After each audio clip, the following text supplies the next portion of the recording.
Welcome to the third episode of the Good Boss podcast, where I'm having a conversation with Kalpana Morparia, a highly accomplished global leader. I've had the good fortune to have worked with Kalpana for close to 2 years in my stint in JP Morgan. In this conversation today, we will explore various aspects of leadership, plus more importantly, trace her career from the beginning and glean nuggets from her vast, varied and diverse experiences. So here you go. Kalpana, good evening. Thank you very much for taking the time.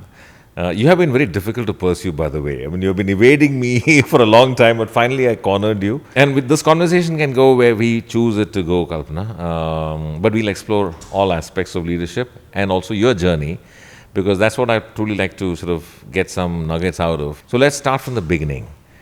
So yes, as early as you can remember as a child, growing up, your early years, if you can talk a little bit about that, and how were you as a child? Were you as aggressive as you are now, or were you mild-mannered, a sweet child? So first of all, Ajith, let me set the record straight. I was not evading you. Okay. I had a crazy travel schedule.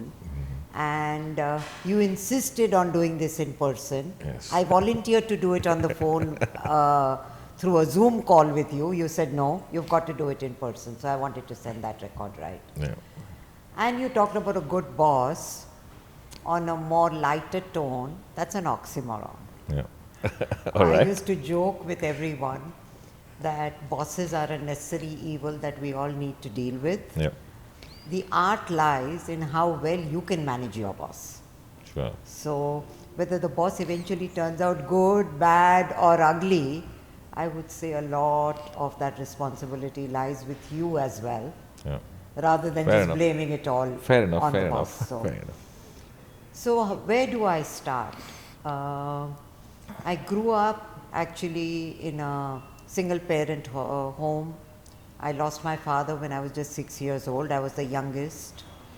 My mom, unlike a lot of women of that generation, was passionate about her daughters getting the best education and becoming economically self-sufficient rather than think about getting married. Sure. Maybe it was that pressure that she put on me. My sister, of course, followed it to the T. I rebelled and said, high school education is all that's good enough for me. Can I please get married after my school and just have lots of children and enjoy life? And I wanted a rich husband so that I never needed to want for anything. My mom, of course, would have none of that. She actually wanted me to become a doctor, and that's the last thing I wanted to do. So I studied in Walsingham House School. All my friends trapezed their way into St. Xavier's College, which was the most happening college of that time, and pursued a degree in art. My mother marched me to Sophia College, a college for all girls. She didn't want me to be distracted one bit. And I had to ensure that I get enough marks in my intermediate exam. In those days, if you remember, it was 11 plus 4. Right. To pass and not fail, but not get enough marks to get admission in a medicine school. I succeeded in that and therefore did my base graduation in science with microbiology and chemistry. Chemistry was my principal subject. Those burettes, pipettes, those petri dishes were of zero value in my life, but I had to graduate because my mom insisted. Once I graduated, I immediately got a job as a teacher, even without doing my B education. I was thrilled because I thought graduates struggled a lot for a job. Within a couple of months, I knew I couldn't do it because I have laryngitis. I cannot talk for very long. Then for 1 year, I sat at home. And it was the dullest period of my life. I thought it would be the most enjoyable, but the reverse happened. Because when you're sitting at home doing nothing, all the household chores fall Come to you, correct. And I saw my sister pursue a degree in law. So for want of doing nothing better, let me also do law. I did law. So that was That's my your academic journey into law. Okay. No, thanks for that, those anecdotes, Kalpana. So law. So where did law take you? So, maybe if you could give us a little bit about your journey from law to ICICI. How did that get you into banking? So once I passed out, I got married when I was in the second year. My husband was just as insistent as my mother in ensuring that I complete my studies. So once I graduated from law, I joined a law firm. And in those days, becoming a solicitor was a big thing, right? Yep. Where you had to appear for another exam. You had to article with a law firm before you could appear for your solicitor's exam. So I worked with a couple of law firms and was debating whether I should sign up for articleship and get a solicitor's degree and eventually practice, or take up a job. And someone mentioned to me about this company called Industrial Credit and Investment Corporation of India, which sounds like a paragraph, and said they have a 20 people legal department, and why don't you join them? I knew nothing about them. I did no diligence on them, but just put in a cold application to them. After 11 long months, I landed a job with them. The first job? My first job. How because long? I was not paid in the law firm. So I worked there for a year. But yeah, articleship, you are kind of treated like, So your first job, ICICI. my first job, 5th November 1975. And how long did you stay in ICICI Bank? For 33 years. 33 years. All right, so a little bit about the ICICI Bank journey, right? And particularly about leadership, since that's the topic of discussion. So one of the things about ICICI Bank which strikes people is the fact that you had a problem of plenty as far as women leaders are concerned. So did ICICI Bank at that point of time, under Kamat's leadership, do anything different, to get so much of good leadership DNA, kind of within the women leaders in the bank? So before I get into the women thing, I do want to talk about some unique features of ICICI. Sure. So one was ICICI was really an enabler for financing India's industrial development. So the purpose of ICICI was much larger than just getting a job in any commercial organization, right? For us, it was a question of how quickly do you enable industrialization of India, whether it was the private sector, the joint sector, or the public sector.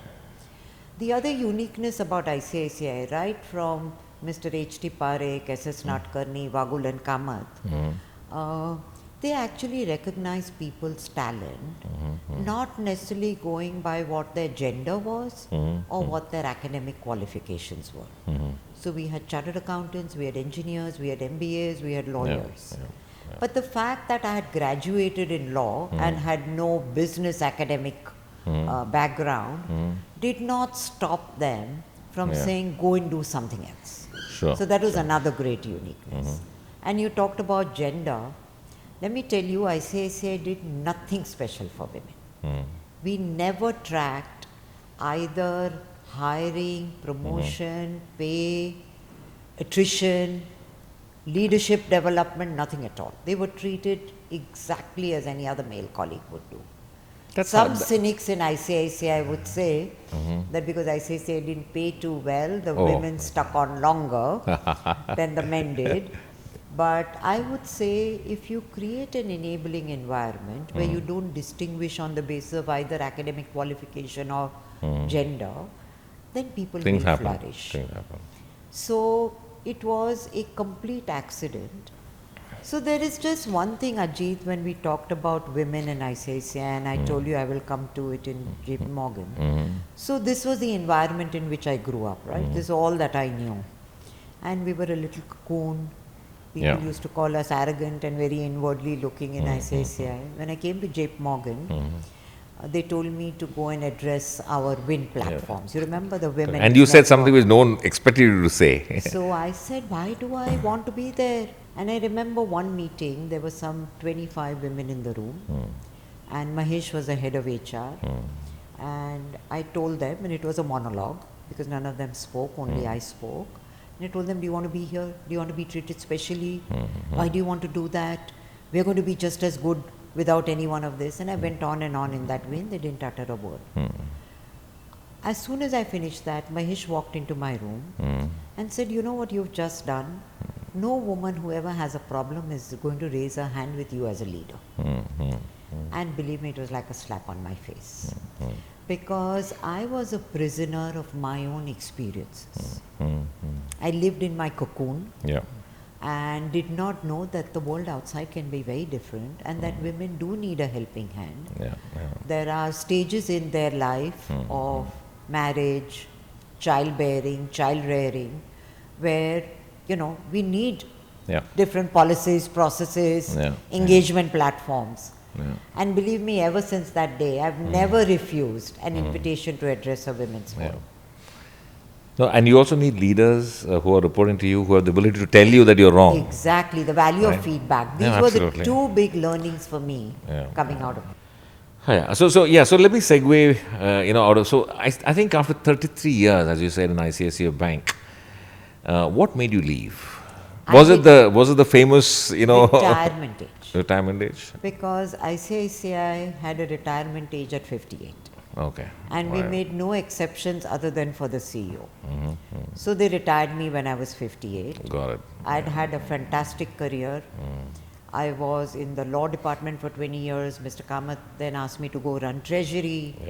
I managed the distressed asset portfolio. I was a corporate center head. So all the non-businesses reported to me. It was a phenomenal career.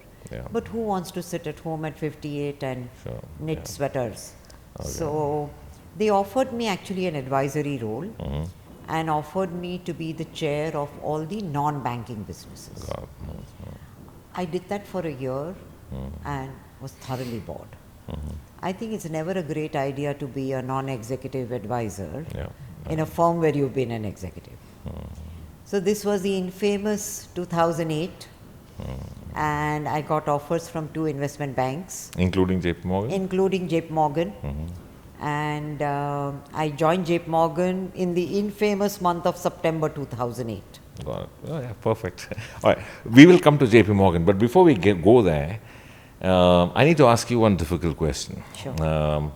So obviously ICICI Bank, did come up, in the news for all the wrong reasons, on account of an individual, But during your stint of 33 years, and particularly being in the legal department, was there any symptoms or was there any niggling things which you thought could have led to this? No, so we were of course always very, very strong on ethics, compliance. We always had Reserve Bank of India, of course, breathing down our neck as well. But I come from a law background and legal compliance, risk, all of these functions reported to me. And believe me, we've had none of that. We've hardly ever had conflicts of interest issues. We had a very strong corporate governance code. So then then was there a governance problem? So probably, I don't want to get into details about... we'll not go down there, but obviously... But all that I can tell you in my entire 33 years, and I follow ICICI still quite closely, have a lot of friends there, a lot of people who I've mentored, and I think it stands for ethics. So we shouldn't let one incident color the whole out of the whole this thing. You've got to look at the number of leaders that ICICI has created. I think it's unique in the financial sector. If you look at Hindustan Unilever is known as having created the maximum C-suite corporate leaders, but that's more general corporate leaders. If you look at the financial sector, it would be hard to find an equal to ICICI. No, I agree, completely agree. Okay, JP Morgan. So you joined JP Morgan, and I still remember our first meeting. I was quite happy to know that you're joining, and obviously there was a vacuum. You needed someone, and the global delivery side of it did not have someone to run it, for a long time, and you kind of unilaterally took over that mantle, and all of us welcomed that, frankly. And I still remember you coming, and then I said, "Why can you just come over, address my team?" And you did that in a broader town hall setting, and then subsequently you joined one of my offsite meetings, and I invited you. And I do regret that meeting, though, Kalpana. You may not agree, but you poached one of my very strong... With a strong endorsement from you, and look how well he's done in his career. Of course, definitely. He's done brilliantly. So that's, in fact, that's one thing which, if I may ask you a little further on that incident, that ability of yours to spot talent, so I obviously knew this person and I knew he was talented, but he just asked one or two questions, and then the way he asked the question, the way he responded to it, and the way you sort of had that conversation, you immediately spotted him. So how does that happen? Some nuggets out there. I think this is one of the leadership traits which all leaders have to cultivate. How do you spot talent and then give them the space to grow? This gentleman is, of course, someone who's worked with you, but even in my ICICI days, I've had occasions where people who'd sworn to take a break from their career, I managed to persuade them to come. I don't want to get into names now, but this person had a brilliant career thereafter, both within and outside of ICICI. So I've truly been blessed in terms of my initial art was just spotting these people, but thereafter they've done wonders. One of the leadership traits I actually learnt in ICICI, and which I would encourage every leader to follow, is when you pick the right talent, you need to empower them, and you've got to make yourself redundant in that role. You're never going to rise within your organization if you're going to continue doing your job, even though you have the most talented team under you. And I found that some of the leaders that I'd hired, they were doing such a brilliant job that in some meetings I thought I was a piece of furniture. Why am I even here?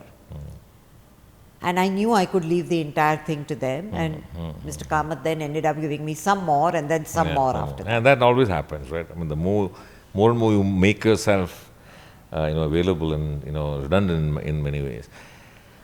JP Morgan, right? So let's talk about your journey in JP Morgan.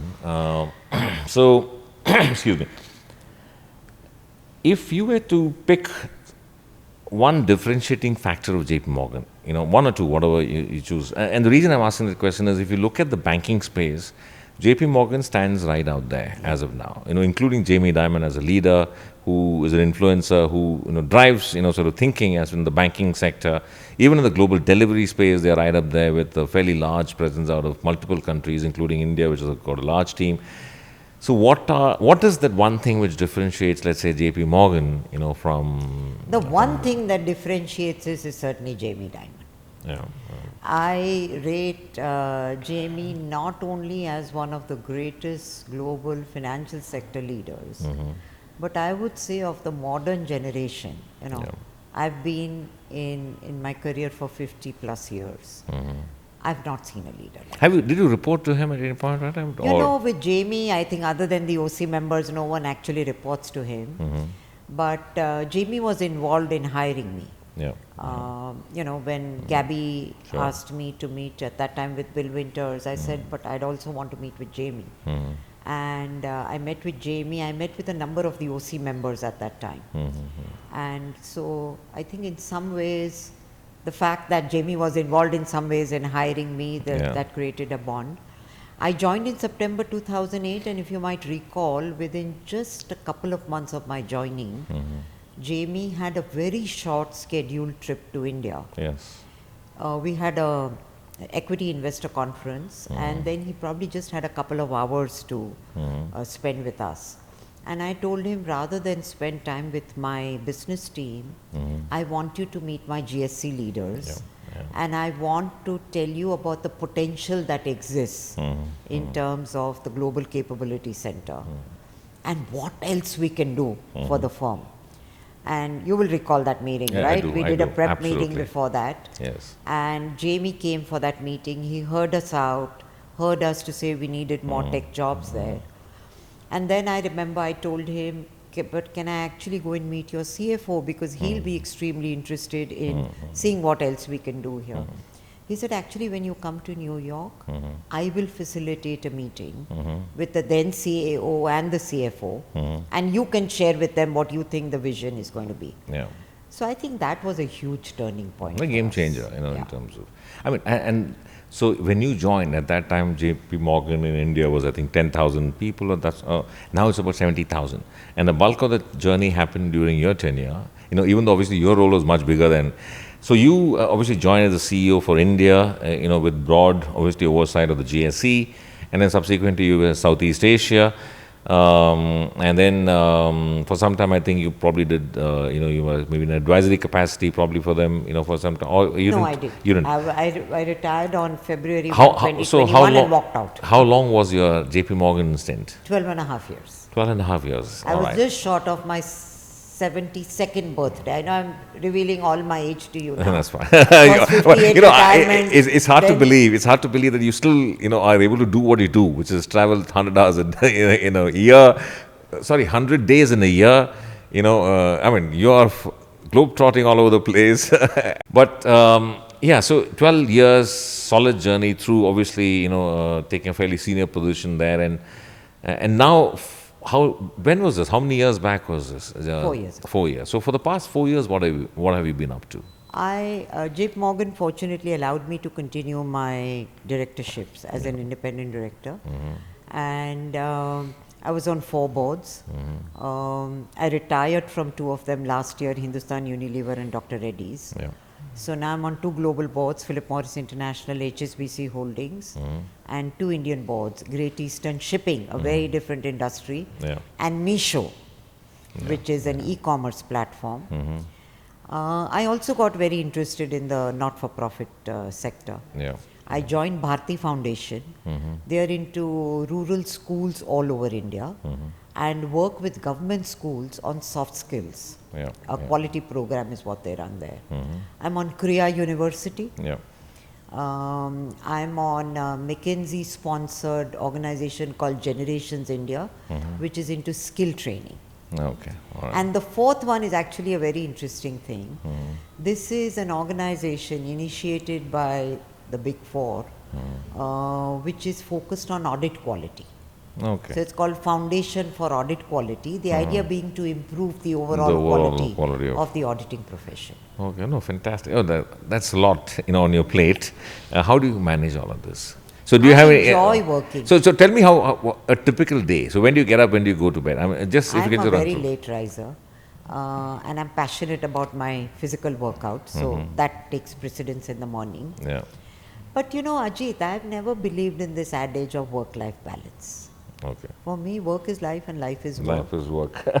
And, whichever firm you're working in, whether it's manufacturing, services, defense, whatever, name it, people are looking for you to deliver that product, that service, or defend your country, right? Yeah. And I'm going to say, I'm going to do that, but I'm going to first figure out how I'm going to balance my personal life with that. Does your end customer really care? No, no one cares. No one cares. And therefore, I feel it's a choice that people have to make. Yeah. They've got to make a choice as to what kind of an organization they want to join, what is a career they want to seek, how are they effectively going to manage time such that they do all put out. I'm not so much about working X number of hours or whatever. No, now that you brought it up, I must ask you this. Obviously, there were 2 controversies which cropped up with Narayan Murthy and then more recently with L&T. Which I think is a completely unnecessary controversy. Agree? Absolutely. Yeah. I mean, in a private meeting, all that man said is, we're working for the country, which is true. L&T is a true pride for this country in terms of what they've done across every sector. Not just for this country, but what they're doing for exports as well. And in a private meeting, he's exhorting people to say, let's do our best. Let's give all that it is. I'm not so much about the hours. I'm saying, let's give the best output. Let's live up to our potential. And to pillar that guy because of that, I thought was very, very Maybe his choice of words could have been different. I mean, but that's, in a private meeting, when you and I have talked, we might have had slanging matches at that time. What if someone had to record it and put it on? No, it's true. Fine, we'll not go down there. But anyway, another topic, again, a little touchy topic. Jamie Dimon has been a true torch bearer as far as 5-day work from office is concerned. Absolutely right. Oh, I'll get there. You're not going to get very popular, Kalpana, among the young kids, by the way. We've got to believe. But why 5 days? Why not 3 days? Why not 4 days? Why not the flex? What was 5 days going to achieve, which 3 days will not achieve? COVID forced all of us to work from home because of the unique circumstances. And nothing happened, nothing collapsed, right? That's what you believe, Ajith. Because you and I have been long enough in our careers. We've seen role models, we've worked with teams, we've walked across to each other's offices and figured out a solution. We walked at the water cooler or our coffee thing and had one nice gossip session. So we've all enjoyed that. You're completely depriving the younger generation of doing that. They learn by seeing their seniors. They have conversations, they have brainstorming sessions. They're not going to schedule a Zoom call to do that. And I absolutely and passionately believe in working from office. Now there may be unique circumstances. There is an illness in the family. India, as you know, allows 6 months of maternity leave. I have found within JP Morgan that some of the women who've taken their maternity leave have chosen not to interact with the company for 6 months, which is fine. Which is fine. That's their choice. A lot of them have said we will continue to engage. But it's their choice. That's the point you're making. It's their choice. That's the point you're making. So I'm all about that choice. And if you believe you don't want to join a company because you need to go to office and work, don't join the company. Don't crib about it. Okay. No, fair enough. Fair enough. Fair enough. Coming to, you spoke about being on several boards. You also spoke about, doing a lot of CSR related activities and, in the broader social cause. Any example where you'd like to give where high impact initiative with a broad reaching social impact, and how have you managed to make a difference out there? So for me, initially in the social sector, it was all about writing a check to assuage your guilt. That, you have it and there are several have-nots around you. And then I remember reading an article that what's more critical is for leaders to share their leadership ideas in this not-for-profit sector. And the only meaningful way you can do that is by actually being on their boards or governing council. And that's why when, I used to write out a check for Bharti and then they invited me to join the board. Likewise for Generation. So I think it's all about giving your ideas, your mentorship to that sector that will have an impact. And I believe very, very strongly that we should pick up those sectors that we think we can truly contribute in. So education is very close to me. That's why I'm on to education. Skilling is very central. And India has now made this pivot. If you remember earlier for India, it was all about educating children. And then it was, now that we've educated them, let's figure out how we skill them. And therefore we had this separate skilling institution. With the new NEP now, skilling is interwoven into your academic career. And I think that's really the way to grow. And how has the government been? Have they been a hindrance? Have they been supportive, or is it despite them? Supportive. I thought NEP is a great example of that support. In Generations India, we work with the National Skill Development and the Ministry as well. And we are running a joint program with them. So I think the government's See, the government has the scale, the money. It's the private sector that now needs to step in with all of that leadership and the... And the 2% is a significant amount of money. It's a significant amount of money. Now we just need more and more managerial talent there. Look, you said you never wanted to work. You wanted to sort of get married, have children, so on and so forth. And your mom, due to her, I guess, insistence or whatever, you went into the space. And then you were in the top 50 most powerful women in the business space internationally, which is a significant achievement. So from this extreme to that, how did you get there? No, so I would say greatest credit really to the platforms that I got, whether it was ICICI in my first 33 years and then JP Morgan. The bosses that I had who encouraged me a lot, gave me a lot of freedom and empowerment. When these awards came, of course I was happy. We are always what's your happy reaction? to be recognized. But I must tell you that the greatest joy I felt was when I got my Padmashri. Because yes, international media houses recognize you, ET had recognized me. But when the government recognizes you, that feels it's good. Truly special. And Absolutely, so that meant a lot to me. Absolutely, yes. So Kalpana, thank you very much for an interesting conversation. I think delved a lot into several aspects of your journey about leadership, and you've been fairly open, in this conversation. So thank you very much. I hope our viewers will love it. Thank you, Ajith. This was very enjoyable. Thank you, Kalpana.